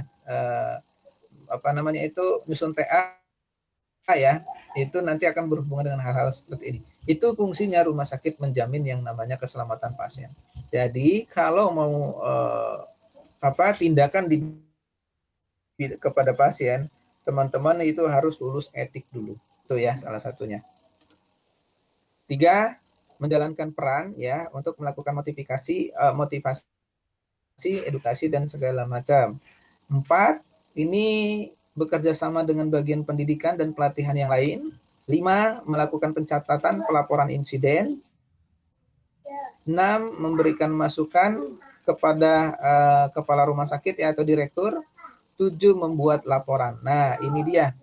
Slide ini 18, 19, 20 ini ditujukan pada rumah sakit. Bagaimana rumah sakit dalam menjalankan keselamatan pasien. Kalau tadi dari awal ini ya, teman-teman. Nah, dari awal ini untuk perawatnya ya, teman-teman. Sampai ke sini, ini untuk perawat. Nah ya. Sekarang di poin itu ada rumah sakit. Nah, ini dia untuk rumah sakitnya. Kemudian di provinsi dan kabupaten atau kota biasanya ini Dinkes. Biasanya ya ini namanya Dinkes ya. Dinas Kesehatan provinsinya masing-masing. Berarti kalau di sini ya berarti sudah berhubungan dengan advokasi. Berarti di sini ada perlindungan pasien. Perlindungan ya di sini ya. Perlindungan. Jadi rumah sakit diminta untuk memberikan perlindungan pada pasien.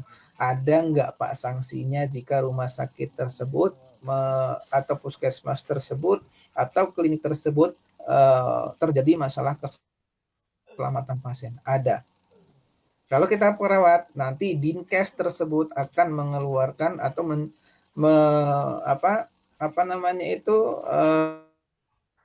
melindungi pasien ya dengan yang namanya ada yang sebut, ini tidak usah dihafalkan teman-teman, ada Undang-Undang 32 nomor 32 apa 62 saya lupa tahun 2009 itu tentang perlindungan konsumen ya. Kalau perawat ini yang harus teman-teman tahu, ini ada Undang-Undang nomor 38 tahun 2014. Inilah undang-undang kalian. Undang-undang keperawatan.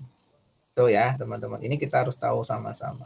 Jadi, Undang-Undang Keperawatan dikeluarkan tahun 2014. Tuh dia. Nah, jadi di sana wajib, di sana ada berapa bab ya, saya lupa ya. Kalau tidak salah ada 8 bab ya. Nanti teman-teman silakan lihat ya. Undang-Undang Keperawatan itu. Yang jelas di bab 4 pasal 8 atau pasal 7 saya lupa, itu menjelaskan undang-undang tentang praktik keperawatan. Salah satunya adalah menjamin keselamatan pasien. Ini ya, kalau di Dinkes, di kabupaten atau di pemerintah itu berhubungan dengan perlindungan. tetap hubungan dengan perlindungan, barulah si pemerintah tersebut melakukan pembinaan kepada siapa di sini? RS, Puskesmas ya. Kemudian RS, Puskesmas, atau lagi apa? Klinik ya, dan lain-lain. Klinik ada banyak ya, ada klinik kecantikan. Kalau di Jogja itu ada yang terkenal banget loh teman-teman. Klinik, saya tidak usah sebut namanya ya, L awal namanya ya. Kalau apa? Dulu saya pernah ditawari untuk menjadi supervisornya ya di sana ya.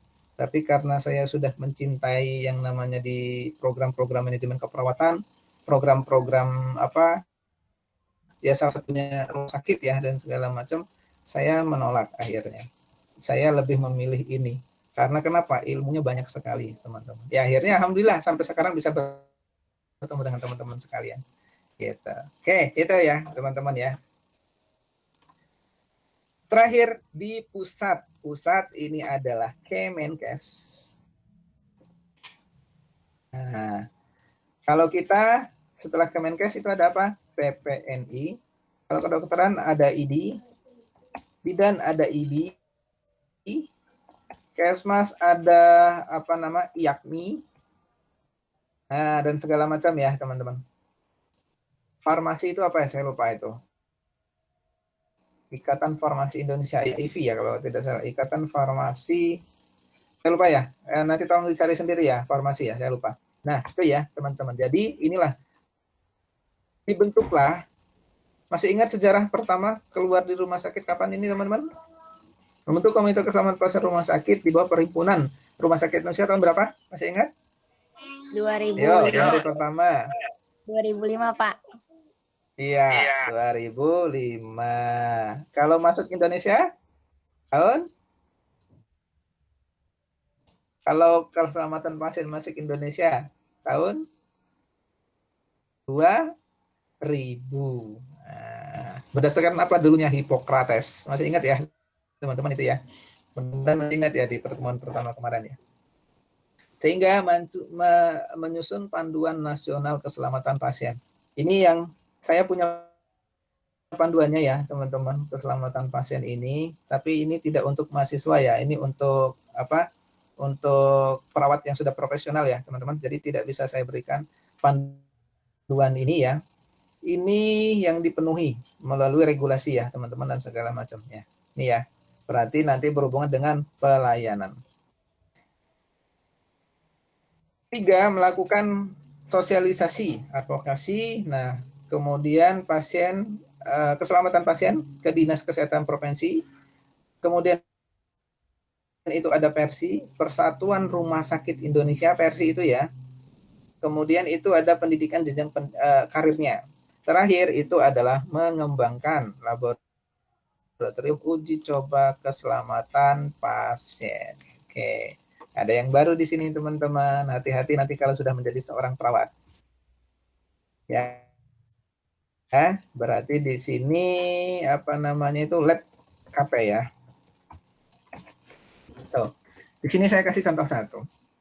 Karena saya bekerja dari 2012 ya, berhubungan dengan perawat, berhubungan dengan pasien, berhubungan juga di industri juga ada ya, K3 dan segala macam lingkungan. Ini berhubungan salah satu uji lab ya. Pada saat rumah sakit tersebut akan, misalkan Mbak Zara ya dari ruangan ngusul ke rumah sakit, Pak kami minta bed kami kurang bed 2 itu sudah rusak. Maka sebelum nanti bed itu ditenderkan ya atau dilelangkan ya, itu harus diuji dulu di laboratorium ya, supaya apa? Ada tidak tiangnya, ada tidak penyangganya kuat, tidak bednya bisa dinaik turunkan, tidak, itu harus diuji keselamatan pasiennya. Barulah setelah uji masuk ke ruangannya Mbak Zara. Jadi yang diterima oleh Mbak Zara di ruangan itu sudah melalui uji coba laboratorium.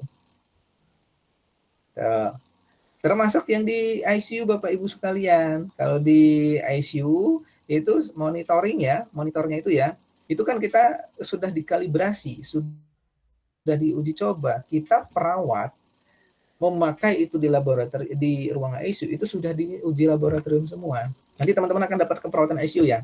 Ini keperawatan ICU kalau teman-teman yang tidak senang dengan penghitungan nanti akan susah ya teman-teman. Maka saran saya nanti teman-teman sudah mulai hitung ya, hitung IWL dan segala macam. Nanti kita baca yang teman-teman pernah lihat kalau di sinetron, yang sinetron yang terkenal itu sekarang itu apa sih teman-teman?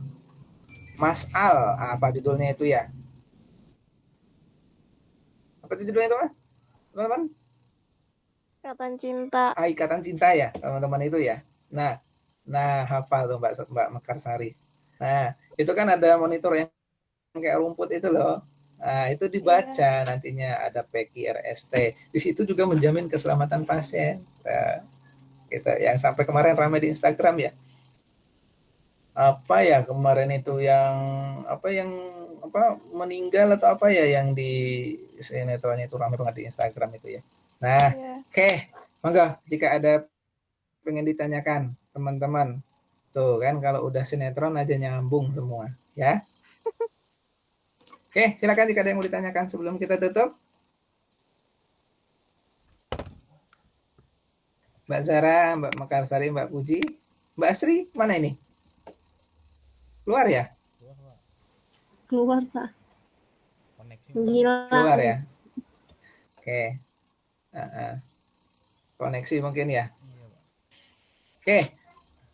Mbak Zara ada gambaran nggak dari materi hari ini? Nanti apa sih tugasnya Mbak Zara itu ada gambaran nggak? Iya, Pak. Insya Allah ada. Ada, insya Allah ya. Mbak Puji? Insya Allah ada, Pak. Insya Allah ada. Mbak Mekarsari? Nah, kalau Mbak Mekarsari ya pasti ikatan cinta ini. Ya, Mbak Mekar. Iya, Pak. Oke. Jika tidak ada yang ditanyakan ya, teman-teman, saya kembalikan lagi kepada Pak Alif ya, selaku penyelenggara atau moderator ya, teman-teman. Teman-teman, harapan saya ya, teman-teman itu sudah mulai bisa menyesuaikan dengan lingkungan perkuliahan ya, teman-teman. Baik dengan siapapun itu, dengan dosen apapun, nanti teman-teman diharapkan mampu menyesuaikan, gitu. Karena nanti teman-teman ini akan menempuh jenjang yang lebih sulit lagi di semester 2, tapi itu menyenangkan sekali, apalagi nanti kalau sudah praktek ya, teman-teman. Oke, itu dari saya, teman-teman sekalian, teman-teman. Saya tutup ya. Semoga ada gambaran terlebih dahulu ya. Nanti mudah-mudahan di tingkat selanjutnya atau di pertemuan selanjutnya bisa lebih mendalam lagi. Itu dari saya mohon maaf ya. Adik-adik sekalian dan teman-teman, jika terjadi kesalahan baik itu ada masalah koneksi atau masalah yang lainnya, saya kembalikan lagi kepada Pak Alif. Assalamualaikum warahmatullahi wabarakatuh. Waalaikumsalam. Assalamualaikum. Untuk sekian kuliahan hari ini kita tutup saja ya. Ya, Oke. Terima kasih Pak. ya, makasih, Pak. Makasih. Sama Pak Alif. Sehat-sehat terus di sana ya, Pak Alif dan teman-teman ya. Untuk minggu depan nanti Iya, akan Pak. diingatkan lagi ya Pak. Baik. Kenapa?